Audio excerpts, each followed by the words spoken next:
हमारे Indian society में specially अगर हम किसी कॉलेज में जाते हैं और दो रूममेट्स हैं, वो कुछ टाइम साथ में रहते हैं बट उनकी आपस में पट नहीं रही है, उनका लाइफस्टाइल मैच नहीं कर रहा है, थिंकिंग प्रोसेस मैच नहीं कर रहा है, so they just go to warden और अपना रूम अलग कर लेते हैं। But when it's comes to marriage, हमारी शादी हो गई है, हम साथ में कुछ टाइम रह रहे हैं, हमारे थॉट्स मैच नहीं कर रहे हैं, हमारा लाइफस्टाइल मैच नहीं कर रहा है, वहाँ पे हमारे पास कोई भी ऐसा प्लेटफॉर्म नहीं है, कहीं पे काउंसलिंग का सिस्टम नहीं है, स्पेशली हमारे इंडिया में। ऐसी सिचुएशन में अगर कोई कपल किसी शादी नाम के किसी ट्रैप में फंस गया है, तो वहाँ पे वो अपनी मेंटल हेल्थ को कैसे प्रायोरिटाइज करेगा? क्योंकि फैमिली का क्या है, फैमिली के पास जाओगे तो वो तो उस जन्म नहीं, वो तो बोलते 7 जन्म तक आपको साथ में रहना है, वो तो वहाँ से बाहर नहीं निकालते, वो कहते 7 जन्मों का साथ है आपका। तो इस ट्रैप से कैसे हम अपनी मेंटल हेल्थ को कोई प्रायोरिटाइज कर सकता है? नहीं, देखिए 7 जन्म तो पता नहीं मुझे, लेकिन जैसा आप कंडीशन आपने बताया कि अगर आप इतने परेशान हो किसी के साथ, तो शायद आप 7 दिन, 7 महीने या 7 साल भी नहीं रह नहीं पाओ। रह सकते। और as you said very rightly कि कुछ ऐसे बहुत सारे ऐसे प्लेटफ़ॉर्म्स हैं नहीं। इनफैक्ट मेट्रो सिटीज़ में तो आपको तब भी मिल जाएँगे, marriage counsellor, psychologist and everything. आप टियर 2 सिटी में जाइए, आप टियर 3 सिटी में जाइए, आप रूरल इंडिया में जाइए, जहाँ पे हम बोलते हैं ना, India's heart lies in rural India, right so right rural right. हाँ पार्ट्स। सो हाँ इंडियाज़ हार्ट तो वहाँ पे है, लेकिन वो हार्ट रो रहा है बेचारा, हाँ परेशान हाँ। पड़ा हुआ है वहाँ पे, ठीक है? बिकॉज़ वहाँ पे तो कुछ सिस्टम ही नहीं। वहाँ पे तो इनफैक्ट इसको एक स्टिग्मा माना जाता है कि आप आपकी शादी नहीं बन रही, आप काउंसलिंग पे जा रहे हो, काउंसलिंग को ही स्टिग्मा मान लिया है उन लोगों ने कि ये लोग बैठ के बात कर रहे हैं। तो ऐसी स्थिति में the best way out is you need to talk to your family, and यहाँ पे एजुकेशन का बहुत रोल आ जाता है कि आपका एजुकेटेड होना बहुत इंपॉर्टेंट है। और इसमें अपनी हेल्थ, मेंटल हेल्थ को कैसे प्रायोरिटाइज़ करोगे? अगर आपको ये पता है कि आप इस ट्रैप, जो आपने बोला कि इस ट्रैप से बाहर नहीं निकल सकते, तो फिर आपको ये डिसाइड करना होगा कि मैं भले ही इस ट्रैप में फँस गई हूँ या फँस गया हूँ, अब मुझको इसमें अपनी लाइफ़ को मैक्सिमम ऑप्टिमाइज़ेशन लेवल पे कैसे लेके जाना है। Right. So you gradually disconnect yourself from the whole thing, जो पूरा एक सीन बना है जिसमें शादी, शादी का इंस्टीट्यूशन, परिवार वाले आए हैं, या ये जो क्रॉनिक स्ट्रेस का आपका कारण बन गया है, उससे आपको खुद ही निकालना पड़ेगा। और उसका बेस्ट तरीका है कि आप डिस्कनेक्ट करें। डिस्कनेक्ट कर लें।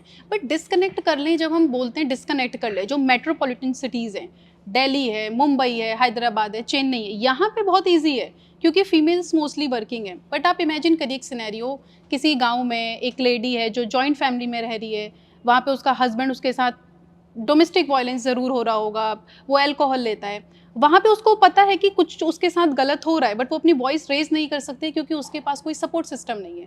उस कंडीशन में अगर कोई लेडी है, या मे बी वहाँ पे कोई जेंट्स भी हो सकता है, उस कंडीशन में कैसे वो अपनी मेंटल हेल्थ को प्रायोरिटाइज करेगा? अगेन देखिए, ऐसा कोई ज़रूरी नहीं कि आपको लड़ाई ही लड़नी है, हुँ, ठीक है?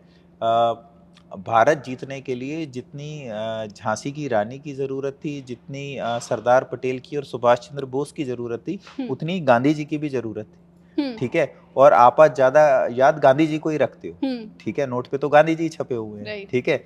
तो ज़रूरी नहीं कि आप इस चीज़ के लिए आवाज़ उठाएँ, एकदम अगेंस्ट क्रांति हो कर जाएँ, लें। क्रांति कर लें।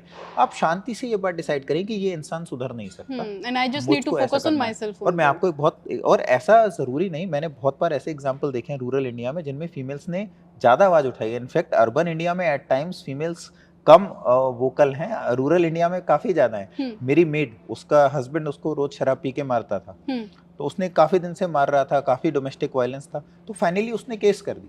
ओके। एंड वो अलग रहने लग गई अपने हुँ, बच्चों को हुँ, लेके, हुँ, बिकॉज़ एनीवेज़ जो घर का खर्चा चला रही थी, वो तो वही चला रही थी। हुँ, सुबह से शाम तक काम करती थी, फिर अपने हस्बैंड को पैसे देती थी, वो उस पैसे की दारू पीता था, फिर वही दारू पी के उसको मारता था।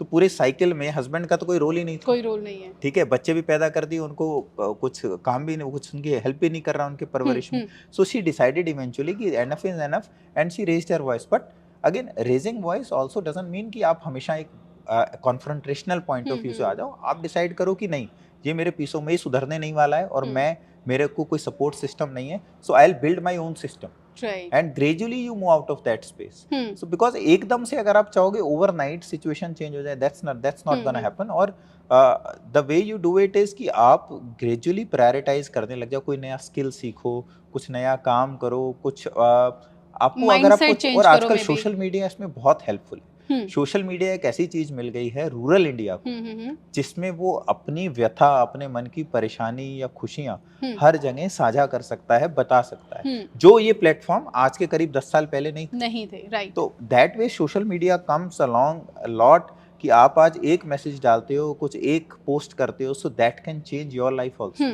सो उसका यूज करें।